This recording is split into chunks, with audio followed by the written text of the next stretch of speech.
gloria, alabado sea Dios. Y el título del mensaje ustedes se lo imaginarán ya después de la canción, ¿no? Es decir, seguir las pisadas del Maestro, vivir como Cristo vivió. ¿Cómo vivió Cristo? Haciendo bienes y milagros a la gente porque Dios estaba con él. ¿Cuál es el mandamiento que Jesús le dejó en el Evangelio de Marcos, en el Evangelio de Mateo? ¿Sí? Ir a predicar en las naciones, a hacer señales, milagros y prodigios, porque el Señor estaba con ellos y el Señor está con nosotros.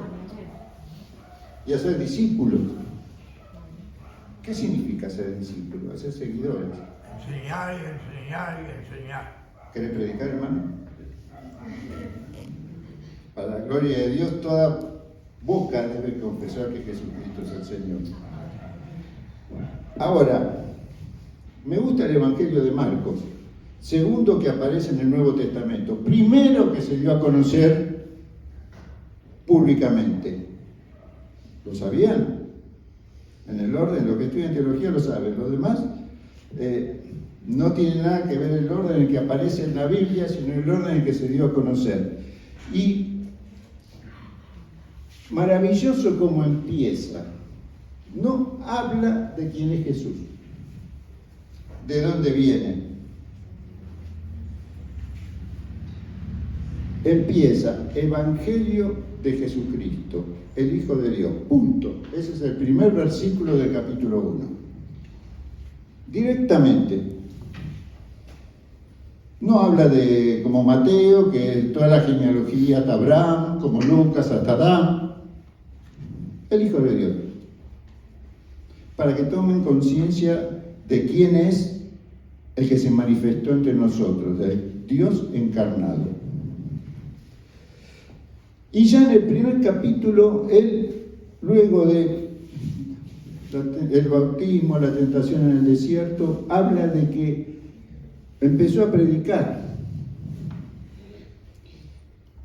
y empezó a llamar discípulos.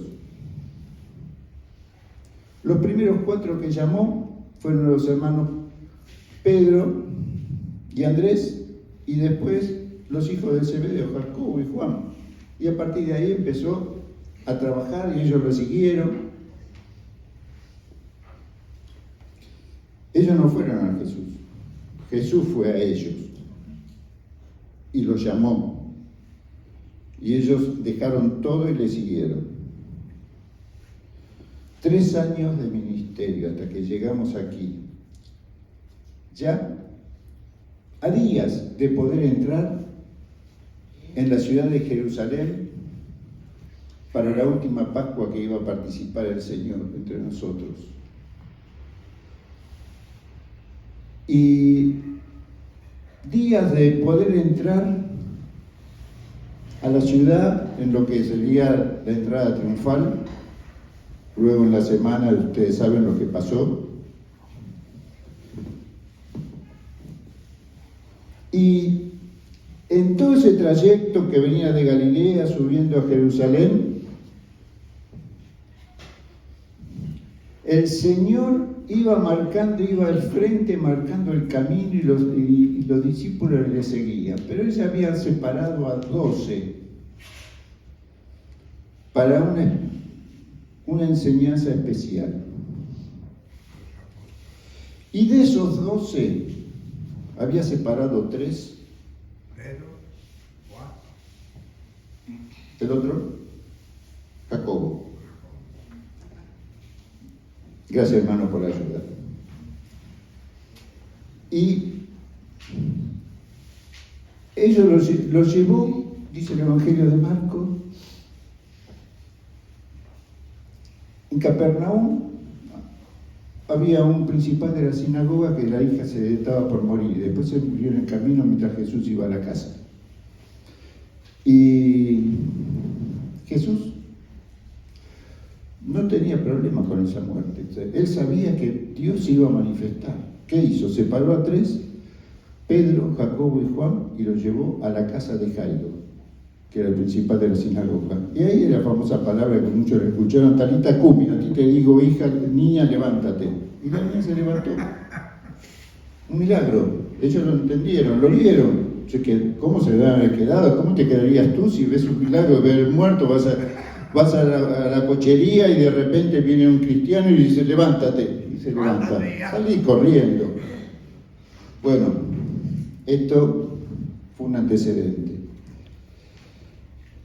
Luego lo llevó a un monte alto con los discípulos y separó a estos mismos tres y los llevó más arriba todavía. Y ahí se transfiguró. Y se le aparecieron Moisés y Elías y ustedes dirán, tuvieron un culto de oración. Se estaba manifestando la gloria. ¿Y qué hicieron esos tres? Y lo que se le ocurría a uno, el autor, el que dio la ley, Moisés, y el representante de los profetas, Elías, y el Señor que yo estoy siguiendo, hicieron, vamos a hacer una enramada para cada uno. ¿Sí? Adoremos. Entonces de repente aparece una voz del cielo, la voz de Dios, que dice, este es mi Hijo amado, a él oí. Y desaparecieron las otras dos figuras, quedó Jesús solamente. Estas tres personas tuvieron una visión, una vista, una realidad de lo que Jesús era, que los otros 9 no la pudieron ver.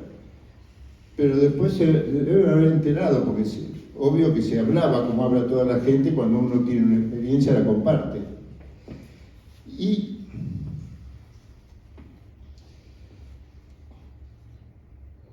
ahora vamos al tema. Camino a Jerusalén, nos habla el versículo 32 del capítulo 10 de Marcos, que dice que iban por el camino subiendo a Jerusalén, que era ya prácticamente la última etapa de su ministerio terrenal, y Jesús iba adelante, y ellos se asombraron y le seguían con miedo. Entonces Jesús volvió a tomar a los 12 aparte, les comenzó a decir las cosas que habían de acontecer. Y esto no era la primera vez que se lo decía, ya se lo había dicho en Cesarea de Filipo. Marcos nos habla en el capítulo 8, verso 31, y decía que esas cosas que iba a acontecer, que iba a ser entregado. Y lo único que consiguió en ese momento es que Pedro lo separara, lo tome aparte y lo reprenda. Si sabes que vas a ir a la muerte, vamos por otro lado. Y Jesús le reprende el espíritu que había en él, porque ponía las cosas en la mirada de la vista en la situación, cómo actúa la humanidad, cómo actúa el hombre, pero no pone la mirada en Dios. Luego, en Capernaum, ya en Galilea, había otros problemas. Los discípulos, Jesús les plantea nuevamente lo que le iba a acontecer cuando fuera a Jerusalén. Ya estaban empezando y dice, bueno, ahora vamos al camino. Y nuevamente la pasión que iba a suceder cuando llegara a Jerusalén. Y los discípulos se asustaron y le tuvieron miedo de preguntarle algo más. A ver de qué se trata, cómo va a ser, qué sucede, pero le seguían siguiendo. Y ahora llegamos a este punto. Ya está en Judea, cerca de Jericó. Y de ahí a Jerusalén hay 44 kilómetros. En esa época se podía pasar libremente. Hoy no pasa. Un judío no pasa si no tiene autoridad del Estado de Israel para pasar por el área de Palestina. Es grave. Y en el área de Palestina está Belén. Y en Belén, los árabes, los musulmanes, no le dan trabajo a los cristianos. Y los cristianos no pueden salir a trabajar al lado que gobierna Israel porque Israel no le permite. Están atrapados y cada vez hay menos cristianos en Belén. Eso es hoy. Lo hemos visto cuando visitamos Belén hace 3 años. Es grave. Es un anticipo de los tiempos que vivimos y los tiempos que vendrán.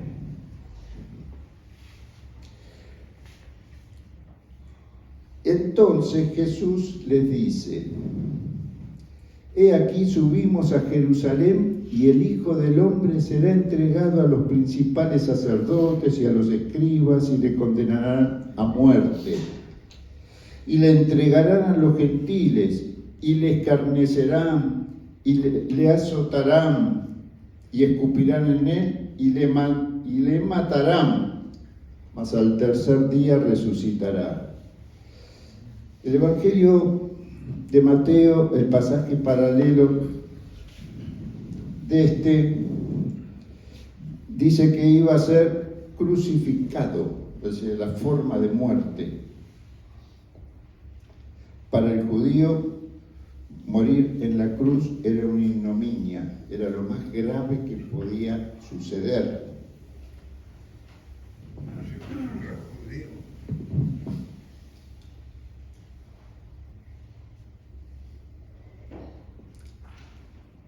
Lucas, en su porción, el capítulo 18, en este pasaje paralelo, también agrega un versículo que dice, mientras Jesús les decía que subieran a Jerusalén, él dice: pero ellos nada comprendieron de estas cosas, y esta palabra le era encubierta, no entendían lo que les decía. 3 veces le dijo lo que iba a acontecer. Primero, no quería que fuera para ese lado, después le tenían miedo y no le preguntaban nada. Ahora dice Lucas que no entendían nada de él. No sabía de qué le estaba hablando, pero sin embargo le seguía. Avancemos al versículo 45 del capítulo 10 de Marcos, que acá vemos cómo el Señor iba delante de ellos hacia Jerusalén, pero con un propósito. Dice: porque el Hijo del Hombre no vino para ser servido, sino para servir y para dar su vida en rescate por mucho. Todo el camino que Jesús había iniciado desde que se manifestó en Belén de Judea, cuando nació, era para ir a la cruz. Con un propósito. No vino para que lo sirvan, no vino como rey, vino como Cordero de Dios para quitar el pecado del mundo. Amén. ¿Entienden? Y para dar su vida por mucho, para dar su vida por vos, por mí, por toda la humanidad, para todo aquel que en él cree y no se pierda, mantenga vida eterna, como dice Juan. Esos son los muchos. Lo demás es el resto, a los cuales hay que alcanzar y ganar para Cristo. Ahora, si entendemos esta porción del pasaje, está hablando de Jesús. No. Jesús estaba llevando a su discípulo, mostrando un camino que era de vida, pero vida en el servicio, donde la autoridad se basa en someterse unos a otros, como Él sirvió, como hemos cantado. Vivir como Cristo vivió, servir como Él sirvió, como Él se entregó por nosotros.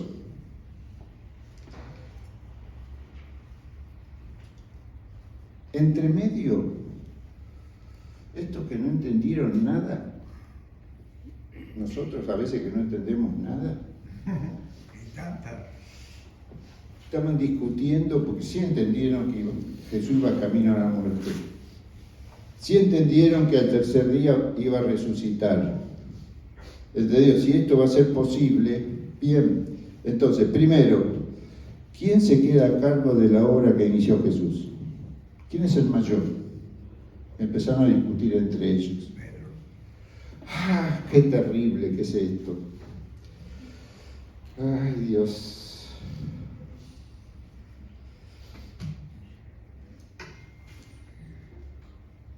El Señor ya les había dicho: el que quiere venir en pos de mí, tome su cruz y sígame. En su cruz Jesús llevó nuestros pecados, pero en el testimonio tenemos que llevar nuestra cruz y seguirlo.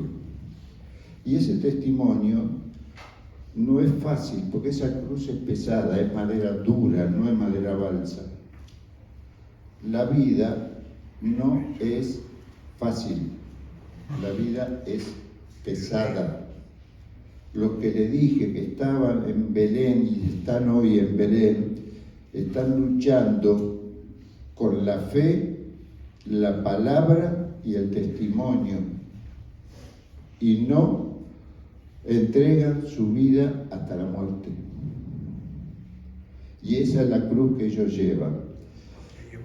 En las sociedades donde tenemos cierta libertad de expresión, de vivir, los problemas son otros. Tienen que ver, por ejemplo, como se habla hoy de una grieta: está de este lado, está de este otro. Si este lado gobierna, aquel la pasa mal. Si este gobierna, los otros buscan la manera de poder conseguir una autoridad y poder sojuzgar uno a otro. Bueno, Jesús dice que eso no es así entre vosotros. ¿Qué pasó? Esa era la discusión: ¿quién era el mayor? Ahora, eso es en la sociedad, pero cuando en la iglesia uno trae lo que viene de afuera, porque nosotros estábamos en el mundo, pero seguimos en el mundo. No estamos en el cielo en la presencia del Señor, vamos a estar. Entonces, todas esas aflicciones, todas esas cargas, toda esa educación y preparación que hemos tenido en la vida secular, cuando venimos a la iglesia, entramos en un camino de fe, pero todo lo demás forma parte de nuestro ser interior, de esa naturaleza pecaminosa, de pecado, donde uno quiere superar al otro, donde uno quiere tener más poder, reconocimiento, autoridad. Y algo parecido, supongo, le tiene que haber sucedido a Jacobo y a Juan, porque el versículo 35 nos dice, capítulo 10 de Marcos, que entonces Jacobo y Juan, hijos de Zebedeo, se le acercaron diciendo: Maestro, queríamos que nos hagas lo que pidiéramos, ya que tuvimos un trato especial, vamos a pedirle ahora al Señor, ya que lo tenemos bien cerca, lo que queremos. El Señor les dijo: ¿qué queréis que os haga? Ellos le dijeron: concédenos que en tu gloria nos sentemos el uno a la derecha y el otro a tu izquierda. ¿Se dieron cuenta? Jesús había separado a Pedro, Juan y Jacobo, y ellos observaron dos milagros. Estos dos se aprovecharon de la misma familia y a Pedro le dejaron afuera. Separa y vencerá. Amén. Hay una ambición que no tiene límites. La ambición de poder. La ambición de poder ganar un reconocimiento de los demás y después sobre ese reconocimiento montarme y ejercer un poder. Sucede en la vida secular y sucede en la iglesia. Ya sea para llegar a un cargo pastoral, ya sea para llegar a un cargo ministerial, ya sea para llegar a un cargo de reconocimiento por lo que yo pueda hacer o lo que yo creo ser. ¿Cómo responde a esto Jesús? Le podía haber dicho: no es momento que me lo pidas ahora. O después vemos. Haríamos así en la sociedad, en la vida pública. Entonces Jesús les dijo, no sabéis lo que pedís. Estás pidiendo algo grande. No es que estás equivocado, estás pidiendo algo grande. Algo que Dios tiene preparado para los que le aman. ¿Podéis, le pregunta, beber del vaso que yo bebo y del bautismo con el que yo soy bautizado? No está hablando del bautismo, porque ya Jesús ya está bautizado. Juan, su primo lo había bautizado, Juan, el Bautista.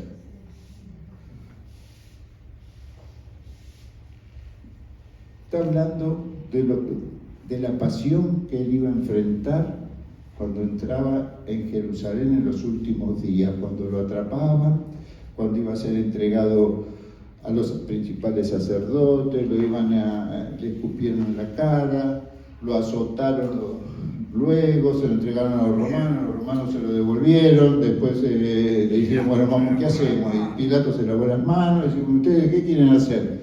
Acá tienen para elegir, ¿sí? Tienen a Barrabás, públicamente reconocido, era un ladrón, asesino, revoltoso, iba contra Roma, o al que ustedes consideran el rey.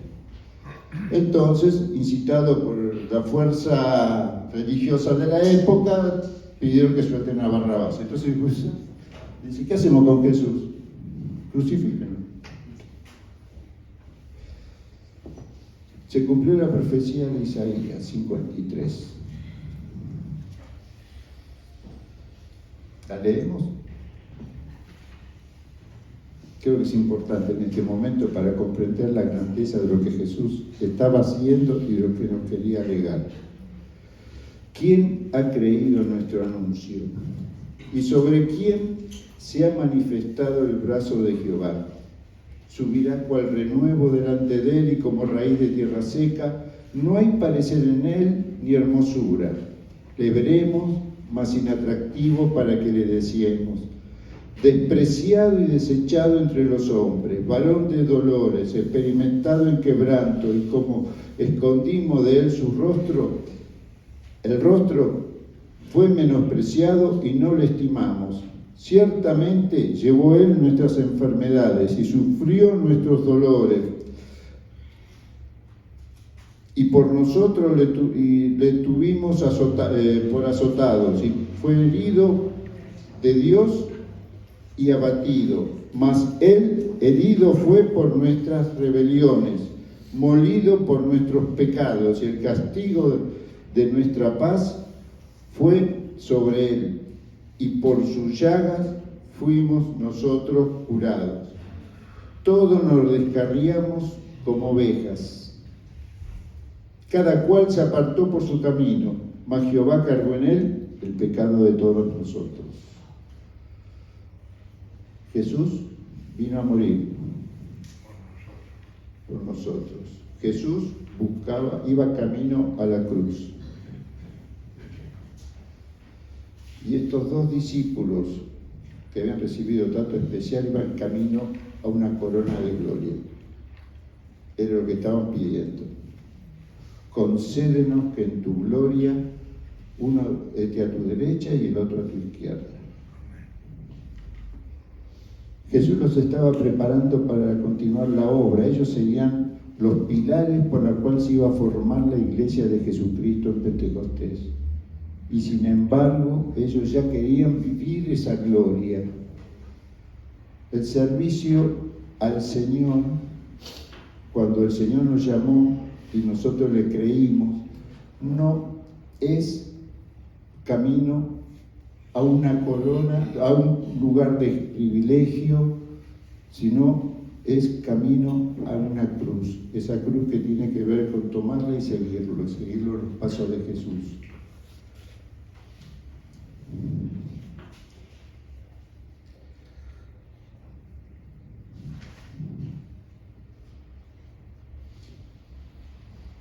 Mateo nos dice en este pasaje paralelo que había una tercera persona que que fue con sus hijos, la mamá de Juan y Jacobo, a pedirle a Jesús. Fue ella la que le pidió. Otra versión.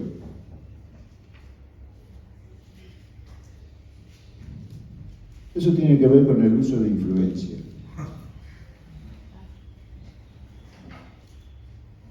Porque soy el hijo del pastor, puedo tener autoridad sobre la congregación. Porque soy hijo del político de tal, puedo tener autoridad para conseguir un cargo.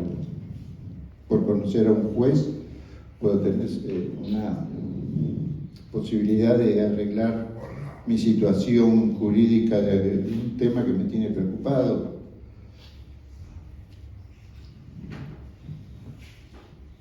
En la vida secular es así. Pero cuando estas situaciones se dan en la congregación de la fe, primero que no es sano, no es como Cristo vivió. Segundo, que no se mide las consecuencias de lo que significa este pedido, de lo que ellos le estaban haciendo. No entendieron, no sabían lo que pedían.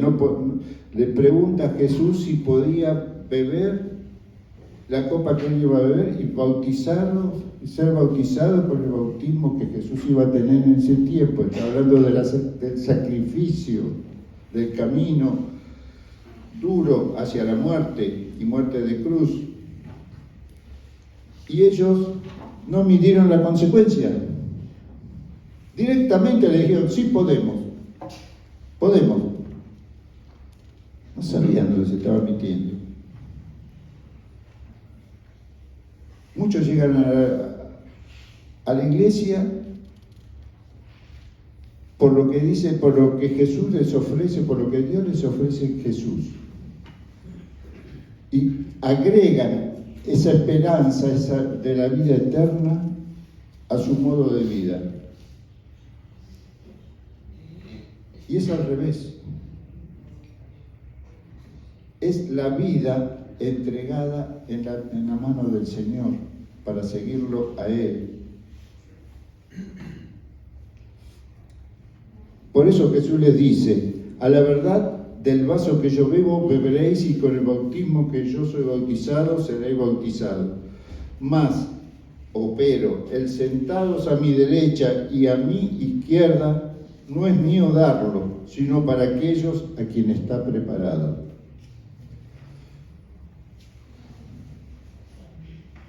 ¿Vas a servir al Señor? Mide las consecuencias. No digas podemos de entrada. Mira, Dios te está llamando a un ministerio, mide las consecuencias. Cuando el Señor me llamó y yo abrí mi corazón para recibirlo, me entregué de corazón, di testimonio a mi familia y llegó un momento del bautismo, del testimonio externo, de una renovación interna. Lo que menos esperaba es que mis padres no estuvieran presentes. Como era una nueva religión para ellos, ya empezamos la grieta, la separación.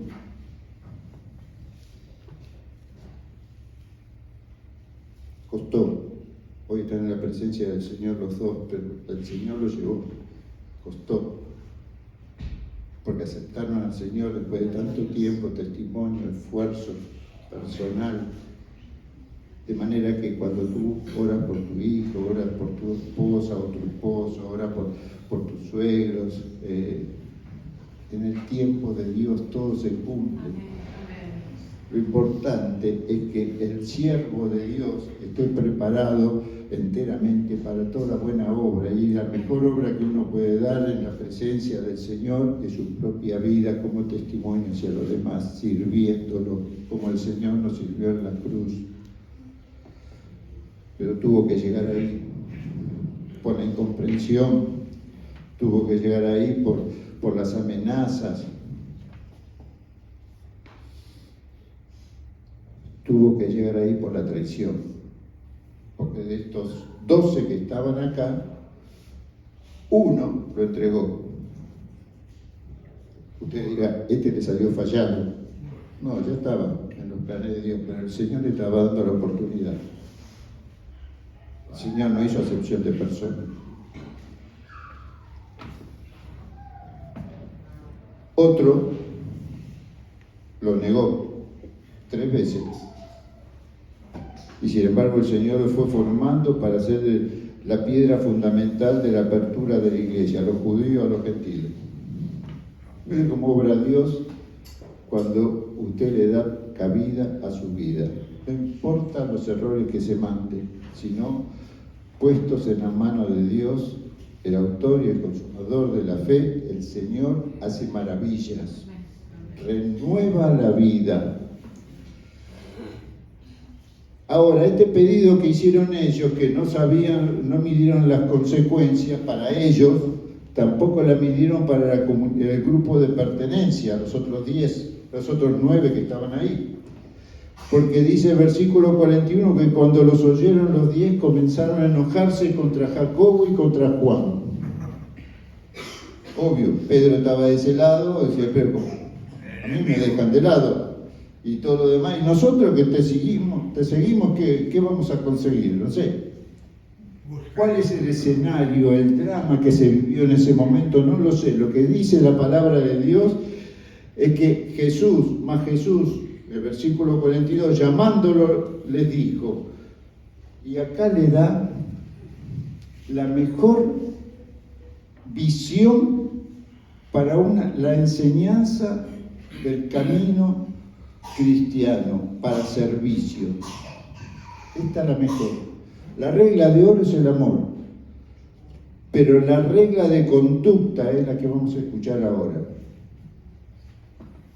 Porque tienen que saber primero cómo se actúa en la vida secular y cómo se actúa en la vida de comunidad de fe que es la iglesia. Mas Jesús llamándolo les dijo, ¿sabéis que los que son tenidos por gobernantes de las naciones se enseñorean de ellas y sus grandes ejercen sobre ellas potestad, o sea, autoridad, poder, dominio? Versículo 43, pero no será así entre ustedes, entre vosotros, sino que el que quiera hacerse grande entre vosotros, no dice que usted no quiera crecer. El que quiera hacerse grande es sano, el deseo de poder conocer más al Señor, deseo de poder servir más, el deseo de tener una autoridad como para poder expresar el Evangelio, es sano. Pero hay que saberlo cómo ejercerlo. El que quiera hacerse grande entre vosotros será vuestro servidor. Pero no sé.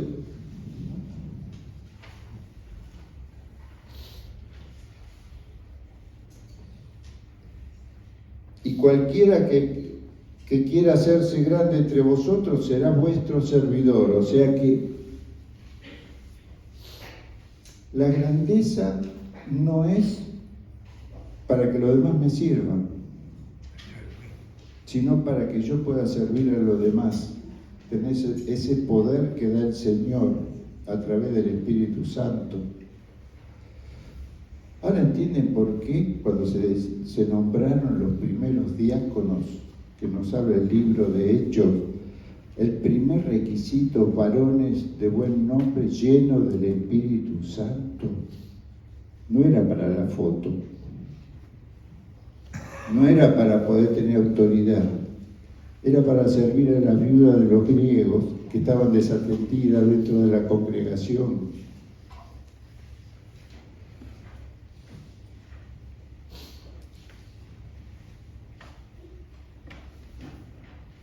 ¿Entendieron el mensaje?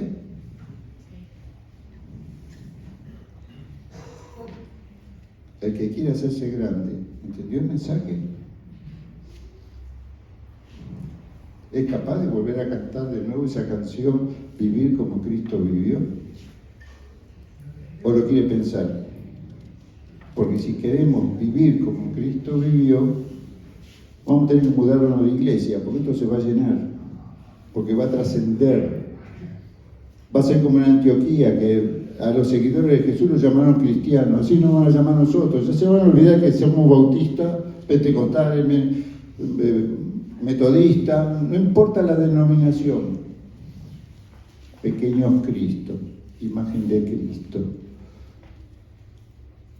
Y todos van a querer tener eso que nosotros hemos recibido, esa unción, ese poder, esa visión de que, como Pablo dice cuando terminemos y vamos camino al Señor, bueno, ahora me espera la corona de justicia que Dios tiene preparada para los que le aman. No está diciendo la jerarquía, está diciendo el premio que Dios tiene preparado para cada uno que le ama. ¿Le amamos al Señor?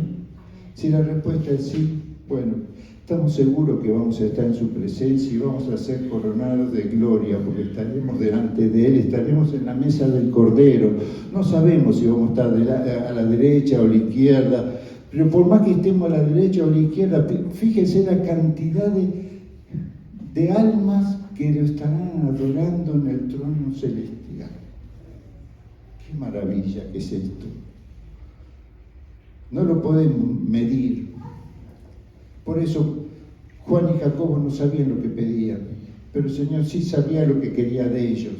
Y ellos realmente experimentaron esa vida, ¿no? Porque Jacobo fue muerto por hedores, dice el libro de los Hechos. Y Juan lo vemos al comienzo del libro de la Revelación, Apocalipsis, que estaba prisionero por Jesús en la isla de Pasmo. O sea que cada uno tomó de la copa, fue bautizado en el bautismo de Jesús y siguió dando testimonio para la gloria de Dios, como cada uno de nosotros puede estar preparado para dar testimonio para la gloria de Dios. Comienza con la familia de la fe, comienza con la familia carnal, comienza con el vecino, comienza con cualquier persona que el Señor nos pone a nuestro lado, mientras nosotros, como los seguidores de Jesús, vamos tomando la cruz y siguiéndolo hasta que el Señor nos llame a su presencia. Y esa es la iglesia activa, esa es la iglesia en formación, esa es la iglesia que yo quiero ver con mis ojos antes que el Señor me lleve a su presencia. Es tu misma visión, pues si es así, el Señor lo hará en tu vida, para la gloria de Dios. Oremos. Señor, esta palabra no es fácil aceptarla, no es fácil recibirla. Oh Dios, yo te ruego que esta iglesia renueve el poder en el Espíritu para cada uno de ellos, de los que están aquí, Señor. Para el pastor, para la familia de la fe, para cada uno de los hermanos que están trabajando en el servicio, para los hermanos que comparten la comunión de la fe, para todos aquellos, Señor, que se agreguen cada día, porque el Espíritu nos trae, Señor, que podamos verte a ti, oh Dios, y tu poder sanador en nuestras vidas. Amén. Para que nuestras vidas se renueven cada día de gloria en gloria, Señor, y que podamos impactar en el mundo secular, pero de la manera que tú lo hiciste, sirviendo, Señor. Amén. No para que nos sirvan, sino para estar, Señor, atendiendo la necesidad de cada uno, ya sea del vecino, Señor, oh Dios, ya sea del compañero de trabajo, o en el lugar donde estemos, caminando como tú caminabas, Señor, haciendo bienes y milagros. Y también lo siguieron haciendo aquellos que te siguieron a vos, estos discípulos, Señor, porque tú estabas con ellos, Señor. Yo te pido que estés con nosotros y que el Espíritu nos hable a nuestro corazón para cada momento, para poder vivir en gloria, pero no para nuestra gloria, sino porque tu gloria, Señor, Tenemos que reflejar esa imagen visible del Dios invisible a través de nuestros actos en la comunidad de fe y de ciudad, Señor. Gracias, Padre, por este día. No nos deje dormir, Señor. Despiértanos de nuestro letargo espiritual y motiva nuestros corazones a toda buena obra, Señor, para que seamos realmente testigos de tu gracia salvadora. En el nombre de Jesús lo oramos, Señor, y te bendecimos. Amén y amén. Amén.